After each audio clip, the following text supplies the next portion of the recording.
Hello, future biologists. Welcome to an exciting journey into the world of living organisms. Today, in Class 9 Biology, we are diving into the Five Kingdom Classification chapter, specifically focusing on taxonomy and systematics. Have you ever wondered how scientists keep track of millions of different species? Or how they know how all living things are related? We'll explore these fascinating questions across 4 levels of understanding: easy, medium, hard, and hardest. Let's begin this incredible exploration of life's organization. Ready to unravel the basics of how we identify and group living things? Let's start with the easy part. Imagine a world without names or organized categories for anything. It would be chaos, right? That's why we have taxonomy. It's the science of giving names, describing, and classifying every single organism on Earth. Think of it like sorting your toys. You name them, describe their features, and put similar ones together.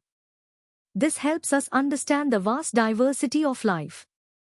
For instance, when a new species of insect is discovered, taxonomists are the ones who give it a unique scientific name and place it in the correct group with its relatives. This structured approach is fundamental to all biological studies. Now, let's talk about systematics. While taxonomy focuses on naming and grouping, systematics takes it a step further. It studies the diversity of life but also looks at the evolutionary relationships between organisms.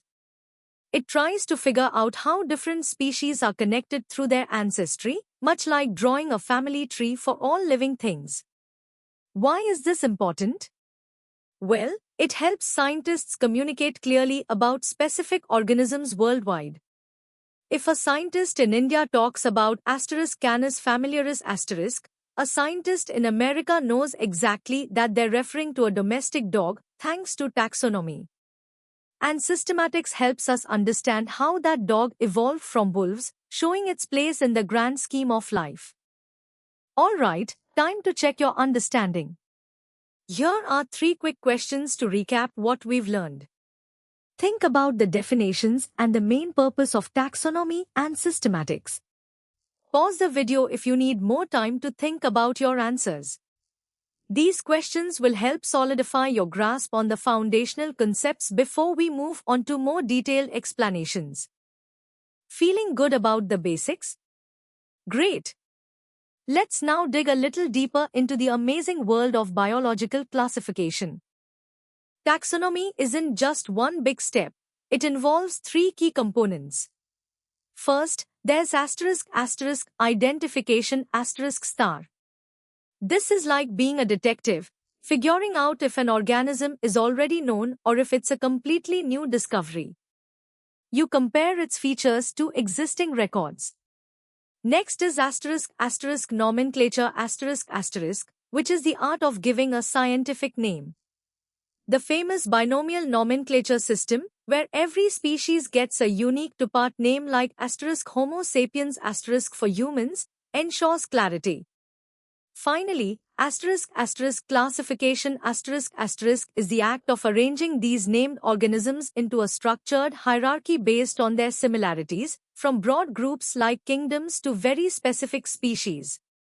This systematic approach allows scientists globally to understand and discuss organisms without confusion, forming the bedrock of biological communication. The structure for classifying organisms isn't random. It follows a specific hierarchy, moving from very broad categories to increasingly specific ones. Imagine an inverted pyramid. At the top is the kingdom the largest group, like Animalia or Plantae.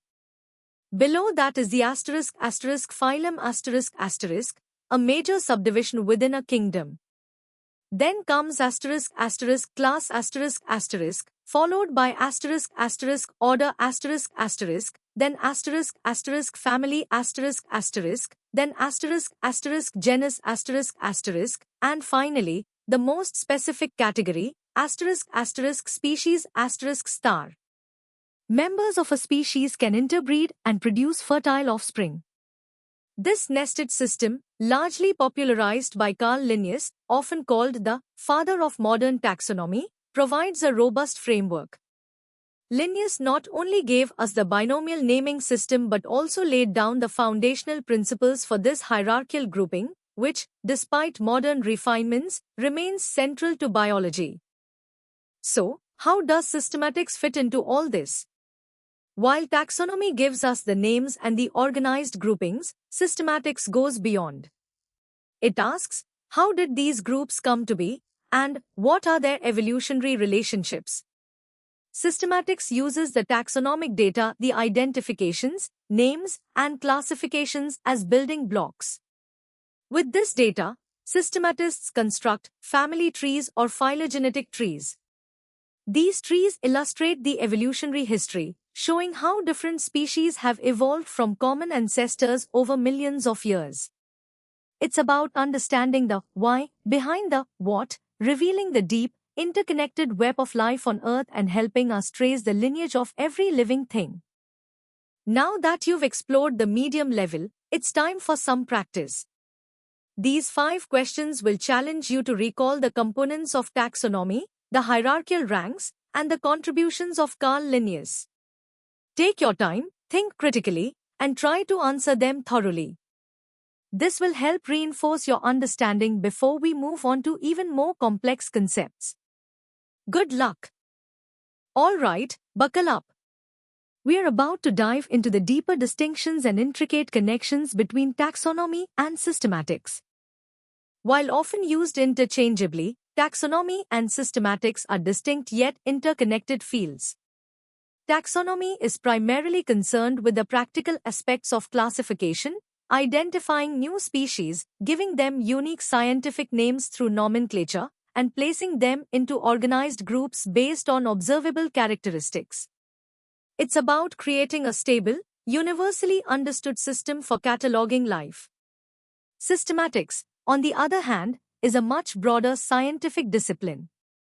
It encompasses taxonomy but extends beyond it by focusing on understanding the evolutionary history and relationships among organisms. Systematics seeks to reconstruct the tree of life, explaining how different species have diversified and evolved from common ancestors over geological time. So, you can think of taxonomy as providing the library of named and categorized organisms, while systematics uses this library to write the history book of life's evolution. To further clarify, let's look at their core differences and overlaps. Taxonomy's main goal is to provide a universal system for naming and classifying, enabling clear communication. Its methodology relies heavily on morphological and anatomical comparisons, along with some genetic data, to group organisms. Systematics, however, aims to discover all species, reconstruct their evolutionary history, and explain the processes behind biodiversity. It employs a much wider array of evidence, including fossil records, biogeography, and especially molecular data like DNA and protein sequences, to build phylogenetic trees. Crucially, taxonomy provides the raw data, the identified, named, and classified organisms that systematics then uses to infer and represent those evolutionary relationships. Without taxonomy, systematics wouldn't have the organized units to study. Without systematics, taxonomy would lack the deeper evolutionary context for its groupings. The relationship between taxonomy and systematics is one of mutual dependence and continuous refinement. Taxonomy provides the essential framework for organizing life. It gives us the names and initial groupings that allow scientists to refer to specific organisms without ambiguity. This foundational work is indispensable. However, systematics takes this taxonomic data and elevates it by analyzing it through an evolutionary lens. When systematists use molecular data, fossil evidence, or comparative anatomy to build phylogenetic trees, they might discover that certain taxonomic groupings don't accurately reflect true evolutionary relationships. This can lead to revisions in the taxonomic classification, making it more natural or phylogenetically accurate. For example, DNA analysis might reveal that two species previously placed in different genera are actually very closely related, prompting a reclassification. Thus, systematics continuously informs and refines taxonomy, ensuring our classification system truly reflects the evolutionary journey of life. You've now tackled the hard concepts of taxonomy and systematics. It's time to test your analytical skills with these 7 questions. These questions require you to compare, contrast, and explain the deeper connections between the two fields. Take your time to formulate comprehensive answers, demonstrating your understanding of their distinct roles and their integrated importance in biology. This practice is crucial for mastering these complex topics. Are you ready to truly master taxonomy and systematics? Let's push our understanding to the competitive edge, exploring advanced concepts and their real-world impact. The journey of biological classification is a fascinating saga, evolving from simple observations to complex molecular analysis. Early attempts, like Aristotle's broad divisions, were based on easily observable traits and habitats. While rudimentary, they marked the beginning of systematic thought. The 18th century saw a monumental leap with Carl Linnaeus, who, despite lacking an evolutionary framework, established the stable hierarchical system and binomial nomenclature that still forms the backbone of modern taxonomy. His system, though based on fixed types, provided the essential organizational structure. However, it was Darwin's theory of evolution in the 19th century that truly revolutionized classification, shifting its goal from mere cataloging to reflecting the actual evolutionary history and relationships of life. This paradigm shift transformed taxonomy from a static descriptive science into a dynamic, evolutionarily informed discipline, paving the way for modern systematics. Modern systematics isn't just about looking at an organism, it's about dissecting its very essence, both physically and genetically, to uncover its evolutionary past. Beyond traditional morphological and anatomical comparisons, which remain vital, especially for fossils, we now employ sophisticated engineering tools of biology. Cytological data, such as chromosome numbers and structures, offer clues at the cellular level. Biochemical analysis, comparing proteins and metabolic pathways, provide molecular insights. But the true game changer has been molecular systematics. This involves DNA and RNA sequencing, allowing us to compare genetic blueprints directly. Techniques like PCR amplify tiny DNA samples, and bioinformatics algorithms process vast datasets to construct highly accurate phylogenetic trees. These molecular engines reveal deep evolutionary divergences and relationships that are invisible to the naked eye, providing an unprecedented level of precision in understanding the tree of life. This integration of diverse data, from macro to molecular, is the hallmark of cutting-edge systematics. At the heart of modern systematics lies cladistics, a powerful methodology for inferring evolutionary relationships. Cladistics groups organisms not just by overall similarity, but specifically by shared derived characteristics, or synapomorphies, which are traits that evolve in a common ancestor and are passed down to all its descendants. By identifying these unique evolutionary innovations, cladists construct phylogenetic trees, also known as cladograms.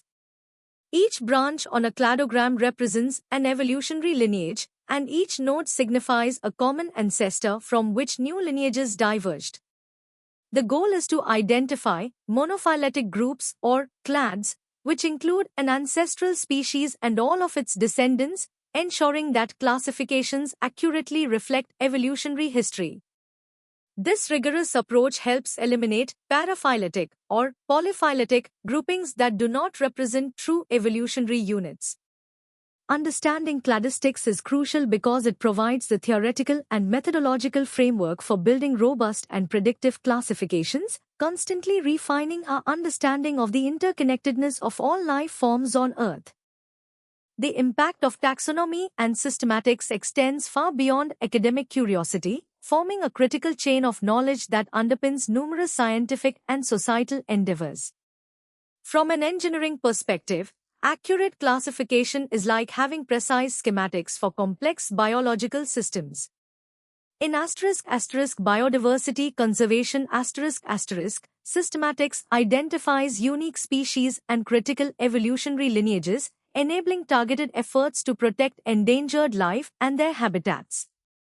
For drug discovery and biotechnology understanding evolutionary relationships helps predict which organisms might produce novel compounds or enzymes, streamlining the search for new medicines or industrial applications.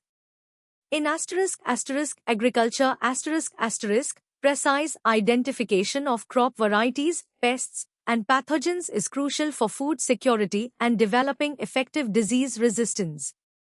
Furthermore, in medical science systematics aids in tracing the evolution and spread of infectious diseases, informing vaccine development and public health strategies. Ultimately, these fields provide the fundamental framework for all biological inquiry, connecting every living organism in a grand, evolving narrative of life, from the smallest microbe to the largest whale. Now for the ultimate challenge. These first 5 questions delve into the historical context, modern techniques, and fundamental principles of taxonomy and systematics.